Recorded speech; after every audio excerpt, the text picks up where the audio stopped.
Moi bons días. Somos Lois, Pablo, Gael, Agustín e Rubén. Hoxe en O Rural tampouco vai tan mal, imos falar de como Galicia pode deixar de ser a reserva de materias primas de España para converterse nun motor industrial propio e tamén para Europa. Aquí comeza o voso podcast favorito.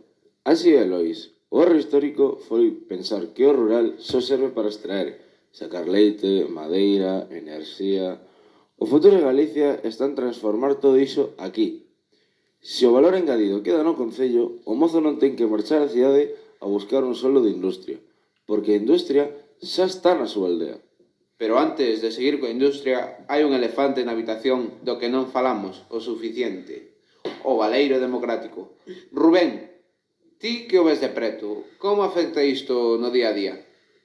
A despoboación non é só que haxa menos xente, é que se rompe o tecido social. Cando pecha a escola ou o último bar, o pobo perde a súa alma. O éxodo rural é unha ferida que sanga talento. Rapaces que estudan co esforzo das súas familias e que logo teñen que levar todo ese coñecemento a Madrid ou a Alemaña, porque aquí non teñen onde caer mortos. É un círculo vicioso. Sen xente non hai servizos, e sen servizos a xente non queda. E o peor é a soidade dos que quedan. Nalgún concello, o veciño máis novo ten 65 anos. Se non hai relevo, quen vai coidar as fincas? Quen vai manter as mouteiras?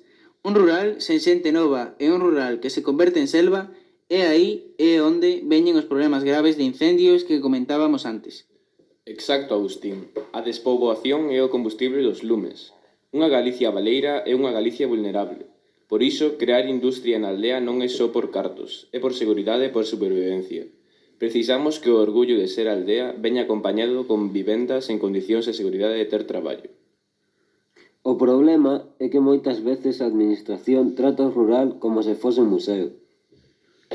Haberá que promover a industria no noso rural. Por exemplo, apostar pola gandaría extensiva promovendo denominacións de orixe de carnes ou agricultura con moita produción para a nosa proximidade con produtos ecolóxicos. Tamén teremos que darlle un valor ao noso turismo, unha rede de casas rurais paradores que podan facer que os turistas descansen no noso medio e dedicarse a facer rutas de senderismo, ciclismo pola montaña ou coñecer lugares máxicos que están no noso rural e perdidos pola nosa natureza, porque Galicia é un gran destino turístico que teremos que aproveitar. Ademais, Galicia pode ser o laboratorio verde de Europa. O que fagamos aquí coa xestión forestal para fixar a poboación pode exportarse a todo o arco atlántico. Europa ten que entender que o rural non é o parque de atraccións para os de cidade o fin de semana. É o lugar onde se produce o oxígeno e a comida. Grazas a todos. Queda claro, para vencer a despoboación non só chegan os discursos. Fan falta políticas, industria, menos burocracia e un traballo digno para os mozos. E tamén ter un respecto pola nosa terra, porque se coidamos o noso rural e apostamos por el, teremos un lugar perfecto para explotar.